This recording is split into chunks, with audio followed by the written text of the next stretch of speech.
Dans le cadre des cours à distance présentés par le ministère de l'Éducation nationale et de la formation professionnelle via la plateforme Tilmitis,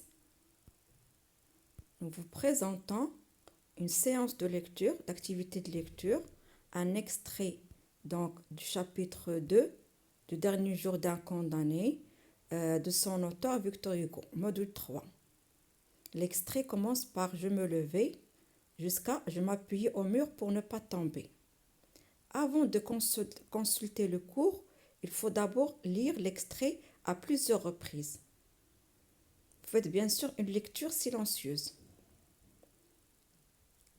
Après avoir lu le texte, passons à la première étape de la lecture ou bien de l'analyse.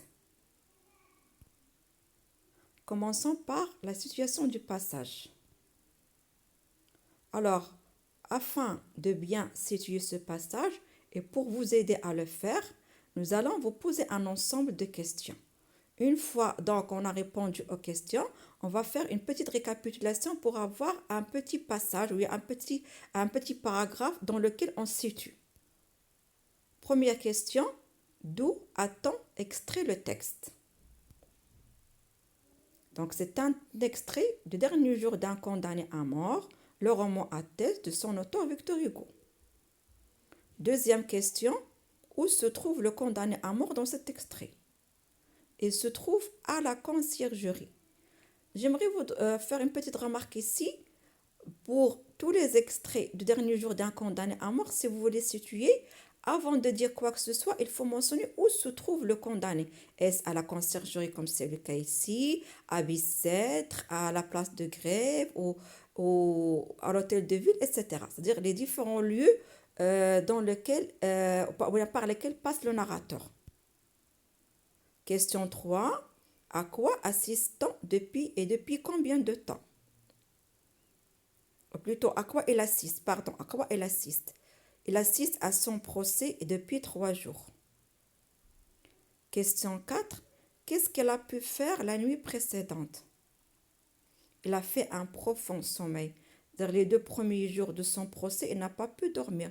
Mais la 3e nuit, il a fait un sommeil profond. Il a pu dormir de fatigue et d'ennui. Question 3. Une fois réveillé, qu'est-ce qui va attirer son attention? Quand le guichetier l'a réveillé avec sa rude main et sa rude voix, quelle est la première chose qui a attiré son attention lorsqu'il a ouvert ses yeux? Comme il a dit, ses yeux habitués aux ténèbres. Il a été attiré par les rayons du soleil et la beauté de la journée. Maintenant, la récapitulation.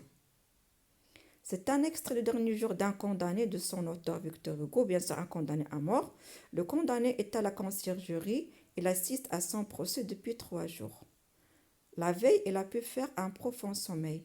Et quand il est réveillé, il remarque la beauté de la journée. Alors, comme vous remarquez ici, à travers nos réponses, nous avons fait un petit paragraphe. Nous avons rédigé un petit paragraphe.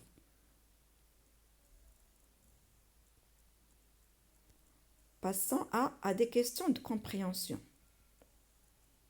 Pourquoi le narrateur tremblait-il et ses mains claquaient? Il a peur parce que le guichetier lui annonce qu'elle est attendue. On vous attend. Son regard était fixé sur le rayon du soleil, la beauté de la journée, et le guichetier lui annonce on vous attend. Alors il a été pris de la peur, de la terreur, de l'angoisse. C'est pourquoi ses mains claquaient et il tremblait, ses mains claquaient et il ne sait même pas où trouver ses vêtements et même ses jambes ne pouvaient plus le supporter. Qui l'attendait à la sortie de la cellule? Il était attendu par les 2 gendarmes. Qu'est-ce qu'on lui remet? On lui remet les menottes, bien sûr. S'est-il rendu compte? Non. A-t-il réagi? Qu'est-ce qu'il a fait? Non, il n'a rien fait. Comme il disait, c'était une machine sur une machine. Il n'a pas montré de réaction. Maintenant, de la cellule à la salle des assises. Lorsqu'il va quitter la cellule pour aller vers la salle des assises. Où emmène-t-on le condamné? Donc, il est emmené à la salle des assises. Pourquoi? pour entendre sa sentence, pour entendre le jugement. Décrivez le chemin que prend-il pour arriver de sa cellule à la salle des assises. C'est-à-dire lui et les gendarmes, il passe par une cour intérieure, monte un escalier en vis et passe par des corridors et une porte basse s'ouvre devant eux. Comment était l'atmosphère par laquelle passe le condamné et quel était l'impact de cette atmosphère sur lui? L'air était vif, l'or anime, c'est ça l'impact, et le ciel était bleu, les rayons de soleil étaient chauds. Maintenant, dans la salle des assises, donc, il est arrivé à la salle des assises. À l'entrée de la salle des assises, comment il a été accueilli? Bien sûr, par les gens qui étaient présents dans la salle des assises. À son apparition, il a été accueilli par une rumeur d'armes. Les banquettes se déplacèrent bruyamment, les cloisons craquèrent et il passe entre deux masses de peuple muré. Bien sûr, il y avait tout un ensemble de personnes, une masse de personnes qui l'attendaient. Comment se considère-t-il? Il se considère le centre auquel se rattachent les fils qui font bouger tout ce monde. C'est-à-dire que lui, comme si lui, c'est le fil qui fait bouger tous ces gens-là. Ils étaient occupés, mais une fois il est entré, tout le monde se tournait vers lui. Le narrateur a-t-il peur quand il se rend compte qu'elle est là pour entendre sa sentence? Non, il n'a pas peur. Il explique qu'il pourra. De la manière dont cette idée me vint, il ne me causa pas de terreur, c'est-à-dire il n'avait pas peur. Relevez du texte les indices qui font que le narrateur n'a pas peur. Les fenêtres étaient grandes ouvertes, l'air et les bruits de la ville arrivaient librement de dehors. La salle était claire comme pour une noce, les gais rayons de soleil traçaient ça et là la figure lumineuse des croisés. C'est-à-dire tous ces éléments-là lui donnaient l'espoir de la liberté, de la délivrance. La grande fenêtre ouverte, c'est l'espoir de... donc là, c'est la grande porte qui va lui être ouverte pour sortir, pour rejoindre sa famille, pour rejoindre la liberté. Et puis la nuit, la salle éclairée, c'est-à-dire la lumière, l'espoir, noces, la fête, la vie et la gaieté des rayons du soleil. Relevé de texte les autres indices qui donnent la tranquillité et la sérénité au narrateur. Les juges avaient l'air satisfaits, probablement de la joie d'avoir bientôt fini. Le visage du président doucement éclairé par le reflet d'une vitre. Un jeune assesseur causait gaiement avec une jolie dame. Dame sans s'il vous plaît, c'est une faute de frappe. Comment étaient les jurés et pourquoi? Les jurés paraissaient blêmes et abattus, apparemment de fatigue. Vous voyez au milieu, ou bien à côté de tous ces éléments, de cette air de satisfaction sur le visage du président, les juges et le jeune assesseur, il y a les jurés qui paraissaient fatigués, blêmes, mais ils sont bien sûr fatigués parce qu'ils ont veillé, parce qu'ils ont trop travaillé. Bien sûr, c'est comme ça que réfléchit, ou bien à quoi pense le narrateur. Quels sont les arguments du narrateur par lesquels il justifie qu'il ne sera pas condamné à mort? Les sentences de mort sont prononcées à minuit, dans une salle noire éclairée par des lambeaux, une nuit de pluie et pendant l'hiver et non pas au mois d'août à 8 heures du matin et un si beau jour, c'est impossible. Alors il prétend que c'est impossible d'être condamné à mort parce que c'est un jour ensoleillé, c'est 8 heures du matin, c'est le mois d'août et non pas, c'est pas minuit, c'est pas la pluie, c'est pas une salle sombre. Donc tout ça, ce sont des indices qui, pour lui, vont éloigner la possibilité d'être condamné à mort. Quel est l'objet sur lequel était fixé le regard du narrateur? Dans toute cette atmosphère-là, dans cette attente, donc là, sur quoi va-t-il centrer son regard? Sur la jolie fleur jaune. Quel est le sentiment que tous ces éléments dont-il en narrateur? Les sentiments de l'espoir. Il avait un grand espoir. L'annonce de la sentence. Quand l'avocat du narrateur est venu, avait-il un espoir? Oui, lui aussi il avait espoir tout comme le narrateur, mais son espoir il est différent de celui du narrateur. À quoi a-t-il pensé? Il a pensé aux travaux forcés à perpétuité Pour lui, son client va avoir les travaux forcés à perpétuité. Pourquoi? Parce qu'ils ont éloigné la préméditation, c'est-à-dire que le narrateur n'a pas l'idée de tuer quand il a commis son crime. C'est pourquoi il va avoir les travaux forcés à perpétuité et non pas la condamnation à mort, bien sûr, d'après l'avocat. Le narrateur a-t-il accepté cette sentence? Malheureusement, non. Il a crié 100 fois la mort. Donc, il préfère mourir 100 fois que d'être condamné aux travaux forcés à perpétuité. Et comment a-t-il réagi à sa sentence de mort?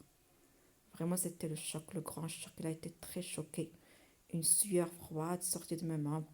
Je m'appuyais au mur pour ne pas tomber. Je cite ici le texte. Qui a annoncé le verdict? C'est le greffier. Comment le narrateur l'a-t-il décrit? Une figure insignifiante et nulle. Bien sûr. Maintenant, on a terminé l'explication de la compréhension du texte. Alors maintenant, on va passer au champ lexicaux. Alors maintenant, vous savez, vous êtes censé connaître comment fait-on pour relever les champs lexicaux. Bien sûr, on parcourt tout le texte et donc là, on cherche donc des éléments qui se répètent et qui ont un rapport avec un thème quelconque. Donc le premier thème qu'on a relevé, le premier champ lexical, c'est celui de la peur. On peut mettre donc laquais, mes mains tremblaient et sinistres. Puis l'espoir, rayon de soleil, plante jaune, fleurs hautes, salle de noces, délivrance, etc. La justice, il y a geôlier, juge, assesseur, juré, sentence. Et la sentence, idée sinistre. Donc après avoir relevé les champs lexicaux, on passe pour voir travailler les figures de style. Là aussi, vous êtes maintenant à ce stade-là de l'année où vous connaissez la majorité des figures de style, surtout pour la métaphore, la personnification, l'hyperbole et l'antithèse. Alors, nous avons relevé 3 phrases qui comportent la métaphore. Nous avons c'était une machine sur une machine. Le fait de cette phrase, c'est montrer qu'elle était tellement docile, il n'a pas montré de résistance, il ne réagit pas lorsqu'on va lui remettre les menottes. Pour l'air vif me ranima, donc c'est l'air qui entre par la fenêtre lui rend sa vivacité après la peur ressentie, quand on lui annonce qu'il est attendu. Et puis, j'étais le centre jusqu'à se pencher. Alors, donc le centre, ici, c'est là où il y a la métaphore, c'est-à-dire lui, le condamné, qui est devenu le centre d'attraction, bien d'intérêt de tous les spectateurs. Alors, le narrateur est devenu une commande qui fait fonctionner tous les assistants. La personnification maintenant, un air chaud va me frapper. L'air chaud qui frappe.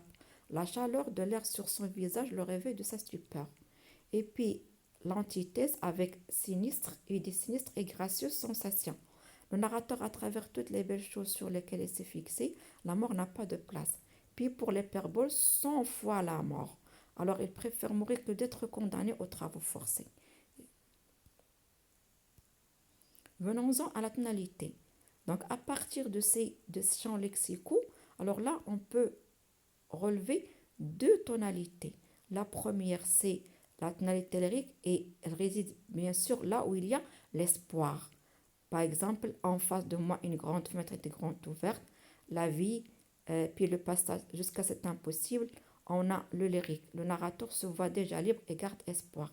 Et puis pour le reste, nous avons le pathétique, le ton dominant de tout l'extrait, sinon de tout le chapitre.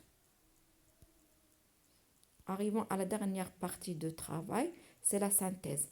Avec le chapitre 2, le narrateur fait un retour en arrière pour rappeler les 3 jours de son procès, et surtout le 3e, celui de la sentence, qui a été trop choquante car il s'attendait à reprendre la liberté.